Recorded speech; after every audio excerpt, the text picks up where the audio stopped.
Good morning दोस्तों, मैं सनोज यादव आप सभी को अपने ज्ञान मंत्र एकेडमी पर स्वागत करता हूं। हमें आशा है कि आप लोगों की पढ़ाई अच्छी चल रही होगी, आप अच्छे होंगे, जबरदस्त होंगे, शानदार होंगे। हमें आशा है कि आप लोग अच्छे से खूब पढ़ाई कर रहे होंगे, क्योंकि पेपर आ गया है। पेपर तुम्हारा 18 फरवरी से होने वाला है।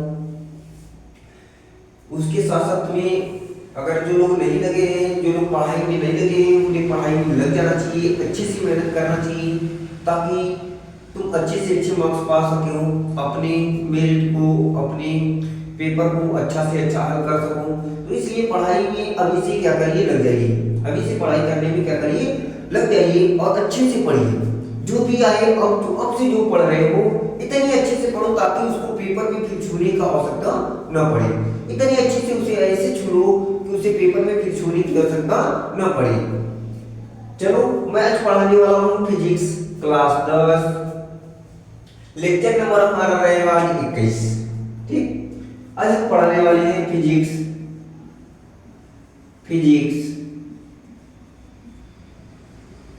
10।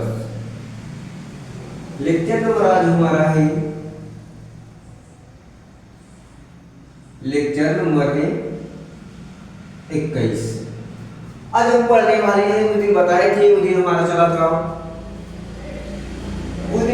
था वर्तनांक और प्रकाश की चाल में संबंध। आज हम पढ़ाने वाले हैं तो मेरे प्रकाश किरण की उत्क्रमणीयता। आज हमारी टॉपिक रहेगी प्रकाश किरण की उत्क्रमणीयता। आज की हमारी टॉपिक रहेगी प्रकाश किरण की उत्क्रमणीयता।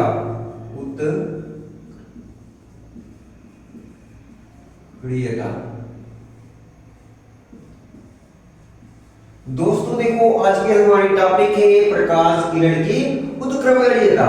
उत्क्रमणीयता का मतलब होता है विपरीत, उल्टा। देखो, उत्क्रमणीयता मतलब उल्टा। उल्टा करने पर क्या प्रभाव पड़ेगा उस पर, वही आज हम पढ़ने वाले हैं।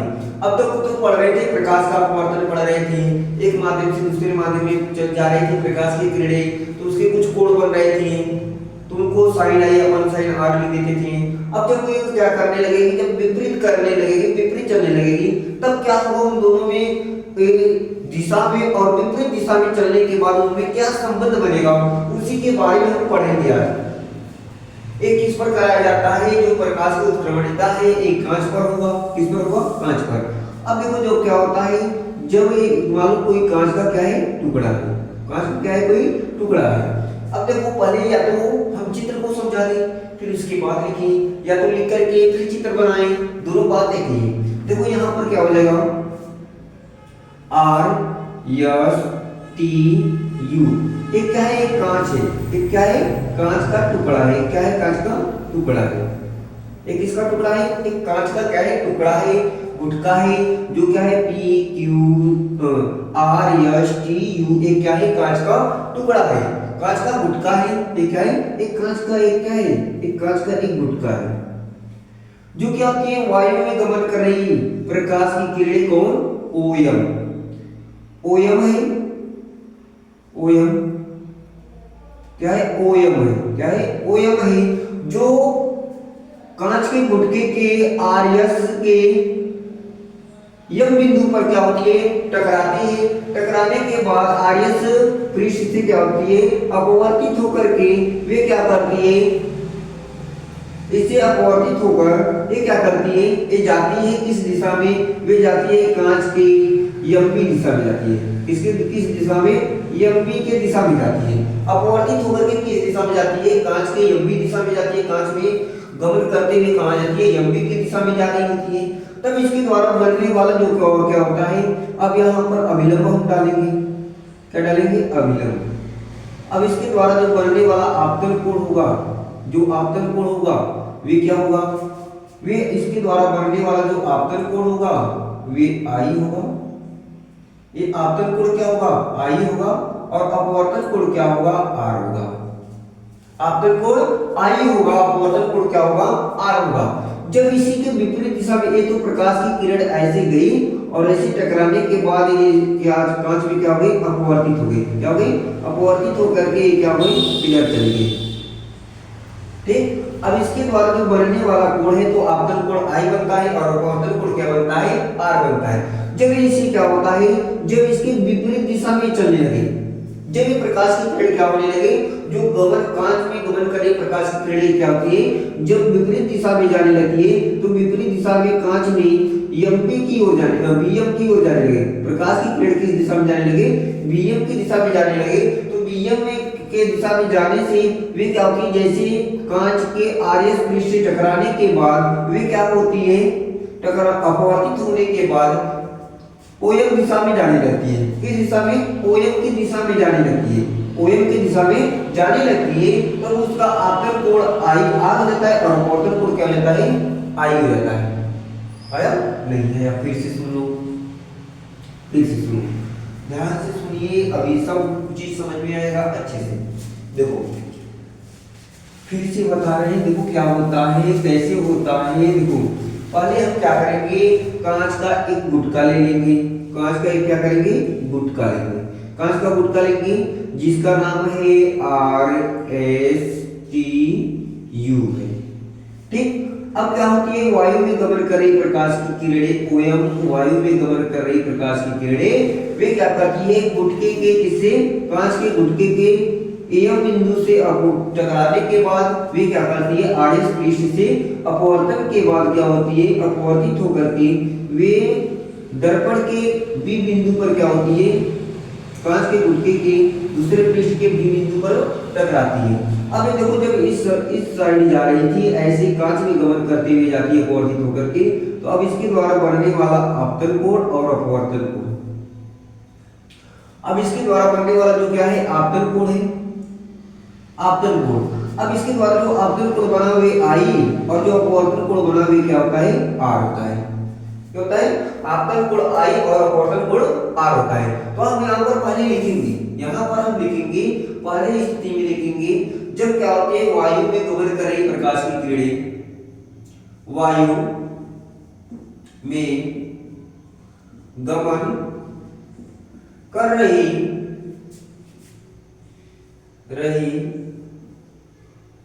प्रकाश किरण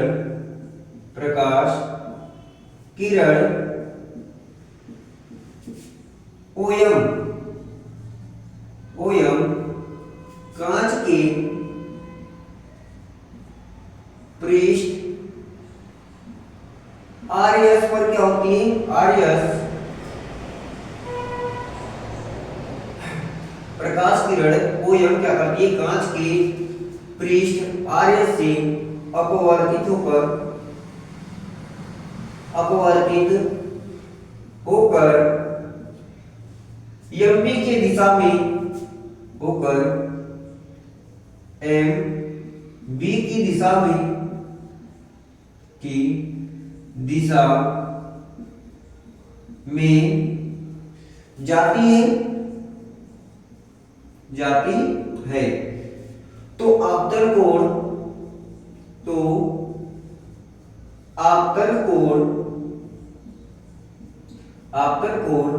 I और अपवर्तन कोण R है। अपवर्तन कोण क्या है, R है। तो हम जानते हैं कि वायु के सापेक्ष कांच का अपवर्तनांक, वायु के सापेक्ष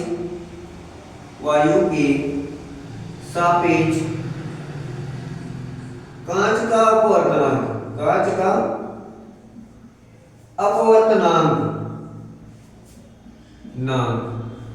कांच का अपवर्तनांक हो जाएगा साइन, हो जाएगा वायु के सापेक्ष ग्लास का अपवर्तनांक, एयर के सापेक्ष ग्लास का अपवर्तनांक क्या हो जाएगा साइन आई बटे साइन आर। क्या हो जाएगा, साइन आई बटे साइन आर। इसको समीकरण नंबर क्या मानते हैं, 1 मानते हैं। जब इसके विपरीत दिशा में, अब देखो जब प्रकाश की किरणें क्या होती है, कांच में गमन कर रही प्रकाश की किरणें जो क्या होती है, विपरीत हो जाती है, विपरीत हो जाती है, तो ये क्या होती है, विपरीत होकर के वियम की दिशा में चलने लगी। इसके विपरीत दिशा में प्रकाश की किरणें कांच में गमन कर रही प्रकाश की किरणें जब ये विपरीत दिशा में जाने लगती है, वियम की ओर जाने लगती है, तो आरएस पृष्ठ से अपवर्तन के बाद ओ क्या होता है, यमओ की दिशा में जाती है। किस दिशा में निकल जाती है, ओ यमओ की दिशा में निकल जाती है। तो आपतन कोण आई और अपवर्तन कोण, आपतन कोण आर और अपवर्तन कोण क्या रहता है, आई हो जाता है। आया समझ में? तो यहां पर लिखेंगे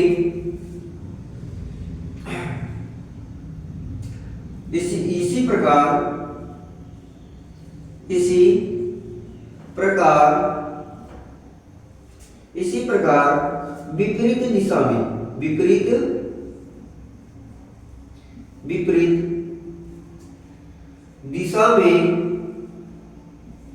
दिशा में यदि कांच में गमन कर रही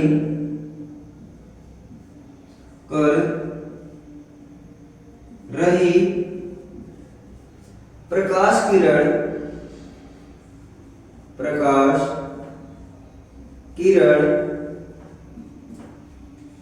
वियम, प्रकाश किरण यम भी वियम की दिशा में वियम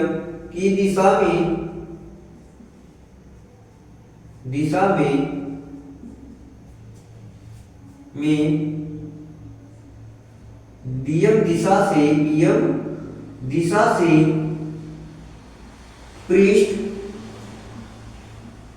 आर्यस से अपवर्तन के बाद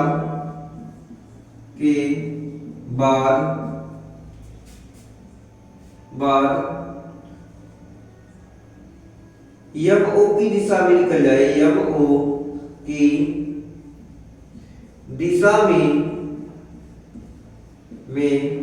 जाने लगती है,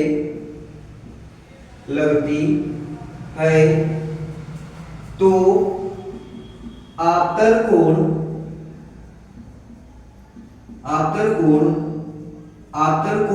आर तथा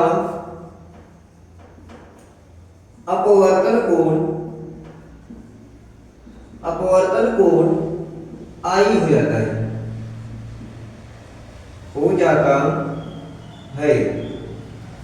तो अपवर्तन कोण क्या हो जाता है, आई हो जाता है। तो हम जानते हैं कि जब अपवर्तन कोण आई हो जाएगा तब कांच के सापेक्ष वायु का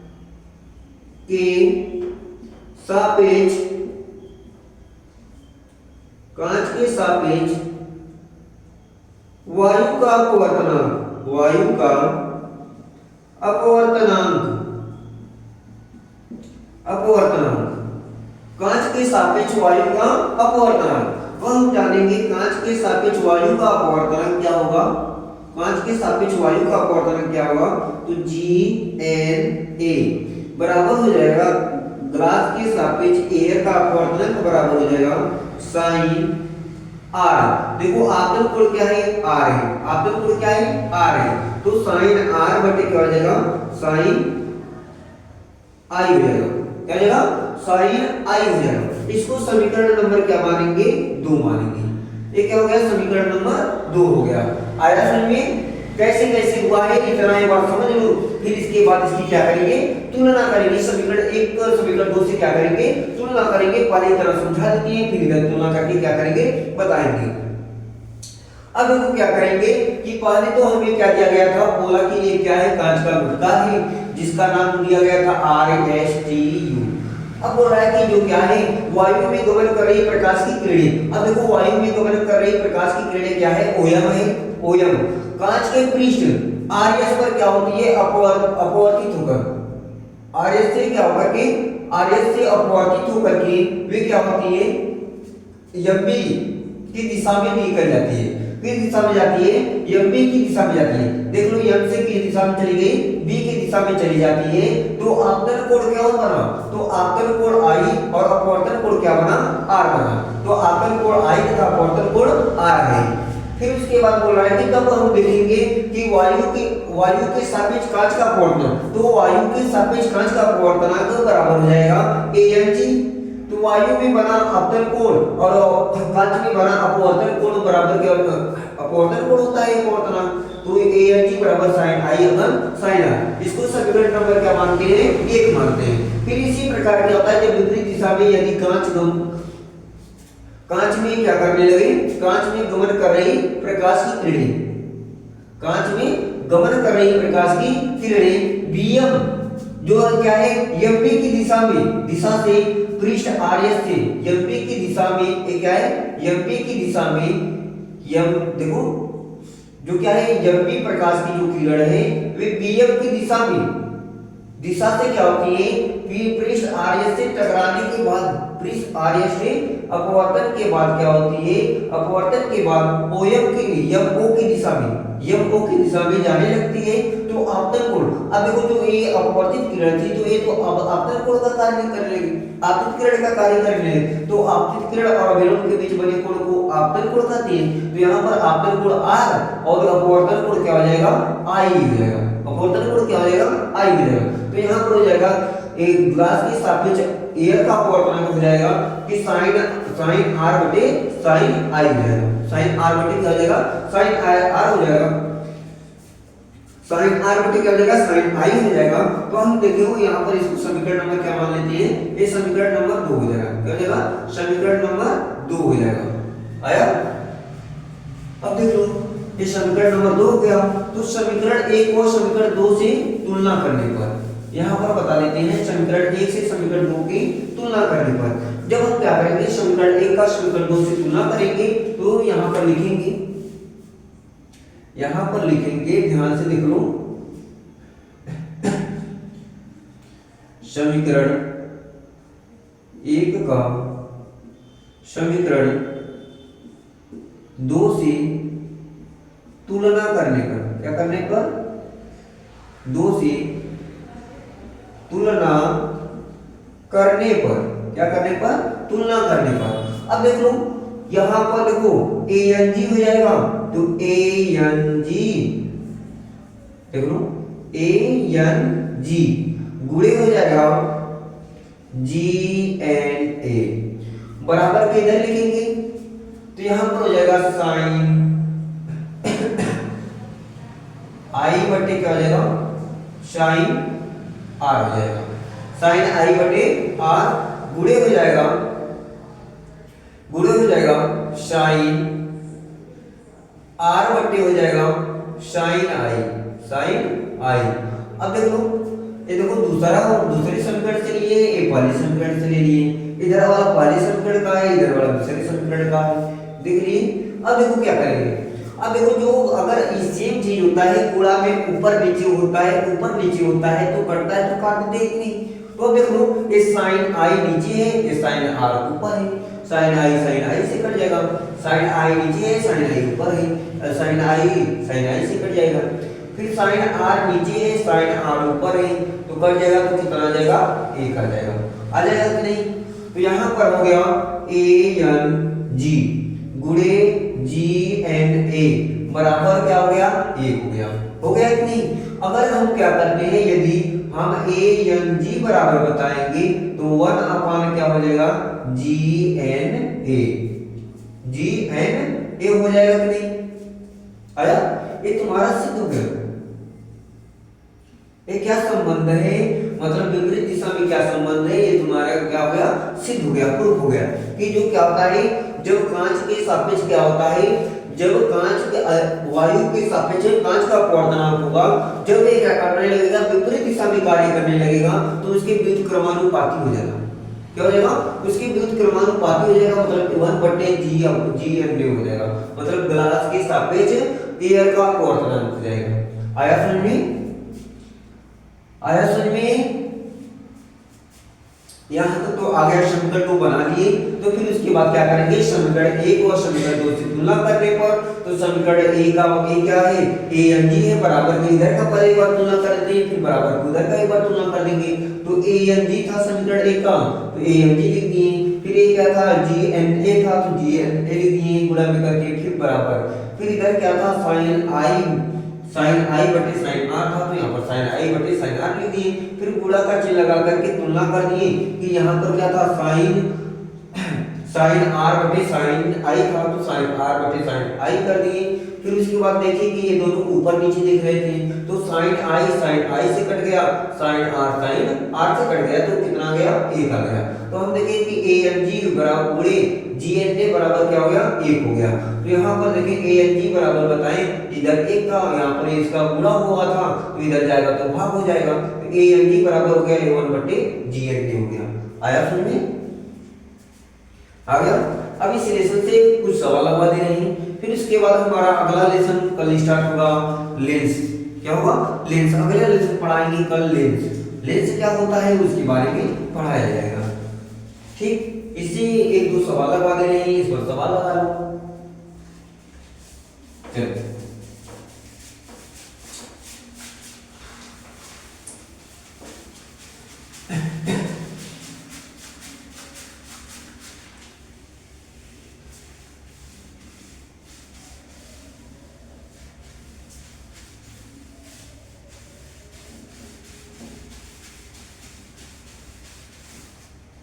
चलो देख लीजिए, सवाल लेकर आ रहे हैं। अब सवाल क्या है, एक बार सवाल को देखते हैं, एक बार क्या करते हैं, सवाल देखेंगे।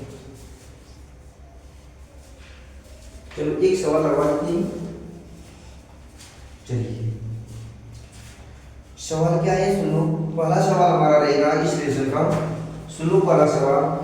क्वेश्चन नंबर पहला है, ये बोल रहा है कि वायु के सापेक्ष कांच का अपवर्तनांक 3/2 है। बोला कि वायु के सापेक्ष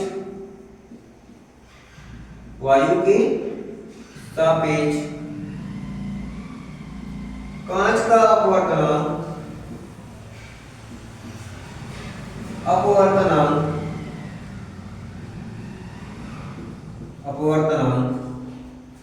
3/2 है। 3 क्या है, 2 है। तो कांच के सापेक्ष वायु का अपवर्तनांक क्या होगा, तो कांच के सापेक्ष वायु का अपवर्तनांक क्या होगा, वायु का अपवर्तनांक क्या होगा, अपवर्तनांक क्या होगा। ठीक, तो कांच के सापेक्ष वायु का अपवर्तनांक क्या होगा। अब देखो हम जानते हैं कि जब क्या होता है, जब वायु के सापेक्ष कांच का जिसके सापेक्ष बोलेगा, तो जिसके सापेक्ष बोलेगा वे पहले, मतलब वायु के सापेक्ष बोल रहा है तो वायु को पहले लिखेंगे। एयर वायु के सापेक्ष अब किसका अपवर्तनांक पूछ रहा है, कांच का, तो अपवर्तनांक का चिन्ह यह ना होता है, कांच का पूछ रहा है तो यहाँ पर जी। इसके बराबर कितना दिया है, अपवर्तनांक यहाँ पर दिया है, कितना है, 3/2 है। 3/2 लिखेंगे। और हमसे क्या पूछ रहा है कि कांच के सापेक्ष, अब किसके सापेक्ष पूछ रहा है, कांच के सापेक्ष, तो इसका मतलब जी के सापेक्ष क्या पूछ रहा है, जी के सापेक्ष पूछ रहा है वायु का अपवर्तनांक। तो वायु बाद में, जिसके सापेक्ष पूछेगा उसको पहले और जिसका पूछेगा उसको बाद में लिखते हैं। जिसके सापेक्ष पूछेगा मतलब यहाँ पर कांच के सापेक्ष वायु को पूछ रहा है, तो कांच को पहले और वायु के बाद में लिखेंगे। ठीक, अब इसके बराबर पूछ रहा है, तो हम जानते हैं कि एयर के सापेक्ष अभी सिद्ध करके दिखाए हैं कि जब क्या होगा, विपरीत दिशा में कार्य करेगा तो उसके क्या होगा। तो हम बताए हैं, अभी बताएं कि ए एन जी बराबर होता है 1/GNA होता है। अभी तुम्हें ये सूत्र लिखवाए हैं, अभी प्रूव करके दिखाए हैं कि नहीं, अभी दिखाए हैं। तो ए एन जी बराबर होता है 1/GNA होता है। क्या होता है, GNA होता है। तो इसका मान दिया है, इसका मान हमें क्या कर दिया है, दिया है। इसका मान कितना दिया है, इसका मान हमें दिया है, इसका मान दिया है ए एन जी का मान दिया है 3/2 दिया है। और अब बराबर क्या है 1/GNA। अब हमें GNA बराबर बताना है, तो यहाँ पर इसका क्या हुआ है, भाग हुआ है, इधर जाएगा तो क्या होगा, गुणा हो जाएगा। तो यहाँ पर 3/2 गुणे GNA हो जाएगा बराबर 1 हो जाएगा। हो जाएगा कि नहीं। अब देखो यहाँ पर इसका गुणा हुआ, भाग हुआ है, इधर जाएगा तो गुणा में हो जाएगा कि नहीं, क्या हो जाएगा, गुणा में हो जाएगा कि नहीं। तो हम लिखेंगे 3GNA बराबर हो जाएगा 2 गुणे 1 गुणे क्या हो जाएगा, एक तो इधर पहले से है यहाँ पर गुणे 2, क्योंकि ये जो 2 है ये नीचे यहाँ पर भाग में है, इधर जाएगा तो किसमें हो जाएगा, गुणा में हो जाएगा। तो इधर गया तो गुणा में हो गया। अब देखो हम GNA बराबर बताएंगे, तो यहाँ पर पहले इसका गुणा करेंगे तो 2 1 2 हो जाएगा, यहाँ पर इसका गुणा हुआ है, इधर जाएगा तो क्या हो जाएगा, भाग हो जाएगा। तो क्या हो गया, GNA मतलब ग्लास के सापेक्ष जो कांच का अपवर्तनांक, मतलब कांच के सापेक्ष वायु का अपवर्तनांक हो जाएगा 2/3 हो जाएगा। क्या हो जाएगा, 2/3। ये तुम्हारा क्या हो गया, आंसर हो गया। आया सुन भी, आया था, आया कि नहीं, बोलो, आया तो है, नहीं आया तो ना, आ गया। अरे सुन लो कैसे लगा कि कुछ इसमें कठिनाई कुछ नहीं है, एकदम आसान है, एकदम इजी है। कैसे देखो, हमें पहले तो दिया था, जो दिया है पहले उसको लिखेंगे, जो दिया है उसको लिखेंगे, जो पूछा है उसको भी लिखेंगे। कैसे देखो, हमें दिया था वायु के सापेक्ष कांच का अपवर्तनांक, तो हम वायु के सापेक्ष कांच का अपवर्तनांक, वायु के सापेक्ष कांच का अपवर्तनांक बराबर कितना दिया था, 3/2 दिया था, तो 3/2 हम लिख लिए। फिर हमसे क्या पूछ रहा है, तो कांच के सापेक्ष वायु का अपवर्तनांक पूछ रहा था, तो कांच क्या है, कांच के सापेक्ष वायु का अपवर्तनांक बराबर ये हमसे पूछ रहा, तो हम लिख लिए। तो हम जानते हैं कि ANG बराबर होता है, मतलब वो वायु के सापेक्ष कांच का अपवर्तनांक बराबर होता है 1/, कांच के सापेक्ष वायु का अपवर्तनांक होता है कि नहीं। और ये फार्मूला हम लिखे, तुरंत उसके बाद क्या करनी, जिसका मान दिया था उसके सामने रख दिए। ANG का मान दिया था, ANG का मान दिया था, ANG का मान दिया है, तो ANG की जगह रख दिए। इसका मान नहीं दिया तो इसका मान इसी तरह उतार लिए। अब यहाँ पर देखो, यहाँ पर इसका भाग हुआ है, इधर जाएगा तो गुणा में होगा, इधर जाएगा तो क्या किस में जाएगा, गुणा में हो जाएगा। तो यहाँ पर इधर इसको लाए हैं तो GNA हो गया है 3/2, ये तो पहले से है, इधर गुणा में आ गया, बराबर इधर 1 बचा है। तो हम क्या करेंगे, अब यहाँ पर इसका 3/2 2 से यहाँ भाग हुआ है, इधर जाएगा तो गुणा में होगा कि नहीं। तो 3GNA बराबर हो जाएगा 1 गुणे 2 हो जाएगा, 1 गुणे क्या हो जाएगा, 2 हो जाएगा। तो हम जानते हैं कि GNA बराबर बताएंगे, पहले 2 का गुणा 2 1 में करेंगे तो 1 2 हो जाएगा, यहाँ पर 3 का गुणा हुआ है, इधर जाएगा भाग हो जाएगा कि नहीं। तो यहाँ पर क्या हो गया, भाग हो गया। ये तुम्हारा क्या हो गया, आंसर हो गया। चलो अगला बढ़ाते हैं, अगला क्वेश्चन देख लो। अब अगला क्वेश्चन देख लो।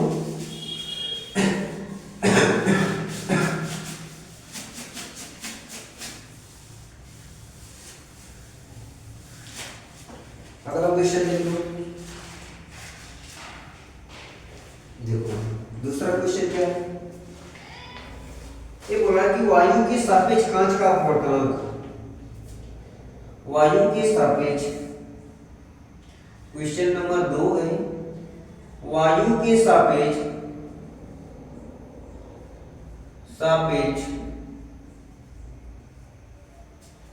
कांच का अपवर्तनांक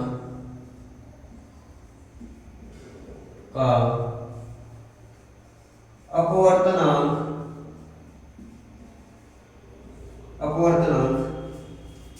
3/2 है, 2 है। वायु में प्रकाश की चाल, वायु में प्रकाश की चाल, वायु में प्रकाश की चाल 3 गुणे 10⁸ मीटर प्रति सेकेंड सेकेंड है,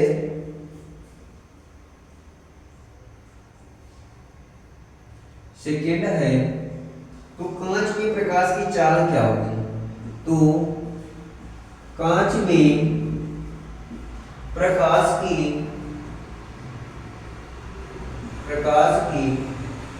चाल क्या होगी? चाल क्या होगी? तो कांच में प्रकाश की चाल क्या होगी? देखो एकदम आसान है। ये पहले हमें क्या दिया है? वायु के सापेक्ष कांच का अपवर्तनांक। तो यहां पर हम लिखेंगे वायु के सापेक्ष कांच का अपवर्तनांक बराबर 3/2। फिर उसके बाद हमें क्या दिया है? फिर उसके बाद हमें दिया है वायु में प्रकाश की चाल। वायु में प्रकाश की चाल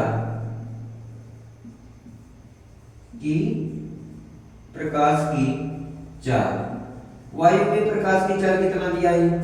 3 × 10⁸ मीटर प्रति सेकेंड दिया है। अब पूछ क्या रहा है कि कांच में प्रकाश की चाल, कांच में प्रकाश की चाल पूछ रहा है। क्या पूछ रहा है? वायु में प्रकाश की चाल, मतलब कांच में प्रकाश की चाल को पूछ रहा है। तो हम जानते हैं कि वायु के सापेक्ष कांच का अपवर्तनांक बराबर होता है C/Bg होता है। क्या होता है? C/Bg। मतलब हम क्या करते हैं, वायु में प्रकाश की चाल को C से और क्या होता है, कांच में प्रकाश की चाल को Bg से दिखाते हैं कि नहीं? तो हम सूत्र पढ़े थे कि AnG बराबर होता है, मतलब An का मतलब A मतलब वायु में प्रकाश की चाल बटे कांच में प्रकाश की चाल। तो वायु में प्रकाश की चाल वायु में प्रकाश की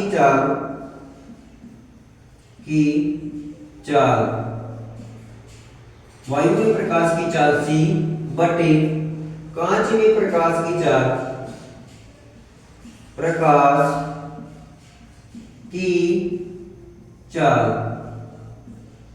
Bg क्या हो जाएगा? Bg। ये हम सूत्र पढ़े थे। तो हमें वायु में प्रकाश की चाल दिया है, मतलब वायु के अपवर्तनांक दिया है। वायु के सापेक्ष कांच का अपवर्तनांक कितना दिया है? 3/2। तो यहाँ पर हम लिखेंगे 3/2 लिखेंगे। फिर बराबर है तो बराबर लिखा है, लिखेंगे वायु में प्रकाश की चाल कितना दिया गया है? 3 × वायु में प्रकाश की चाल दिया गया है 3 × 10⁸ मीटर प्रति क्या दिया गया है? सेकंड दिया गया है। फिर क्या पूछ रहा है? कांच में प्रकाश की चाल को हम तो Bg से दिखाते हैं, तो यहाँ पर Bg लिख देंगे। अब देखिए कि बराबर की दोनों क्या है? भिन्न है। तो इसका गुणा इसमें कर देंगे, इसका गुणा इसमें कर देंगे। तो ये गुणा कर देंगे, तो इसका गुणा जब हम इसमें करेंगे तो क्या हो जाएगा? 3 Bg हो जाएगा कि नहीं? इधर हो जाएगा 2 × 3 × 10⁸ मीटर प्रति सेकंड हो जाएगा कि नहीं? अब देखो हम क्या करेंगे, पहले इसको हल कर लेते हैं। तो 3Bg बराबर हो जाएगा 3 दूनी 6 हो जाएगा, 6 × 10⁸ मीटर प्रति सेकंड हो जाएगा।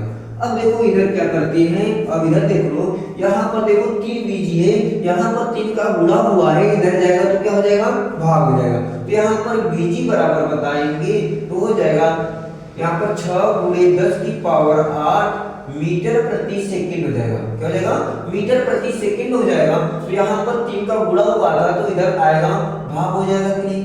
अब 3 से काटेंगे, 3 × 1 = 3 हो जाएगा, 3 दूनी 6। तो Bg बराबर हो जाएगा, मतलब कांच में प्रकाश की चाल हो जाएगी, तो कांच में प्रकाश की चाल हो जाएगी 2 × 10⁸ मीटर प्रति क्या हो जाएगा? सेकंड हो जाएगा। आया समझ में? देख लो क्या होगा। पर जो हमें क्वेश्चन दिया था यहां से देखो हल ठीक। अब देख लो हमें जो दिया गया था उसको हम लिखें, वायु के सापेक्ष कांच का अपवर्तनांक बराबर 3/2 है। 2 है वायु में प्रकाश की चाल 3 × 10⁸ मीटर प्रति सेकंड है। तो कांच में प्रकाश की चाल क्या होगी? तो कांच कांच में प्रकाश की चाल क्या होगी, तो हम देखें कि ANG का मान 3/2 दिया था तो 3/2 लिख दिए। फिर उसके बाद दिया है वायु में प्रकाश की चाल क्या दिया था, 3 × 10⁸ मीटर प्रति सेकंड, तो मीटर प्रति सेकंड लिखिए। कांच में प्रकाश की चाल पूछ रहा था तो कांच में प्रकाश की चाल हम जानते हैं कि बीजी से दिखाते हैं, तो ANG बराबर होता है, मतलब वायु के सापेक्ष कांच का अपवर्तनांक बराबर होता है वायु में प्रकाश की चाल बटे कांच में प्रकाश की चाल। तो यहाँ पर हो जाएगा, हम देखें कि ANG का मान कितना दिया है, 3/2 दिया है, 3/2 लिख दिए। फिर इधर वायु में प्रकाश की चाल दिया था 3 × 10⁸ मीटर प्रति सेकंड, तो 8 मीटर प्रति सेकंड लिख दिए। फिर बटे बीजी का मान हमें पूछा तो बीजी का मान हमें यहाँ पर रख लिए। अब देखिए बराबर के दोनों को जब भिन्न होती है ना तो तिर्यक गुणा कर लेती है, क्या कर लेती है, तिर्यक गुणा कर लेती है। तो इसका गुणा इसमें कर देती है, इसका गुणा इसमें, तो करे हैं तो यहाँ पर 3BG आ गया, 3BG। फिर इसका गुणा इसमें किए हैं तो 2 × 3 × 10⁸ मीटर प्रति सेकंड हो गया। अब यहाँ पर क्या करें, जब गुणा करें 3 दूनी 6 हो गया, 10⁸ मीटर प्रति सेकंड, तो यहाँ पर 3BG बराबर हो गया। तो हम यहाँ पर 3 का गुणा हुआ है लग जाएगा तो भाग हो जाएगा, तो यहाँ पर हो गया 6 × 10⁸ मीटर प्रति सेकंड बटे 3 हो गया। 3 से काटे हैं 3 1 कम 3 हो गया, 3 दूनी 6। तो यहाँ पर देखिए क्या बचा, 2 × 10⁸ मीटर प्रति सेकंड, ये तुम्हारा क्या हो गया, चाल हो गया, कांच में प्रकाश की चाल पता चल गई। आया, आज की हमारी वीडियो यहीं पर समाप्त करेंगे। अगर और कोई न्यूमेरिकल की आपकी आवश्यकता होगी तो आप वीडियो में क्या करेंगे, कमेंट करेंगे, हम आपको फिर से क्या करेंगे, कुछ सवाल को लाएंगे, न्यूमेरिकल को लाएंगे तो फिर से रखवाएंगे। लेकिन अब से जोर शोर से लग जाइए और खूब मेहनत से पढ़ाई कीजिए, ठीक। आज सभी को हमारे चैनल पे आने के लिए आप सभी को धन्यवाद, ठीक, बहुत से धन्यवाद।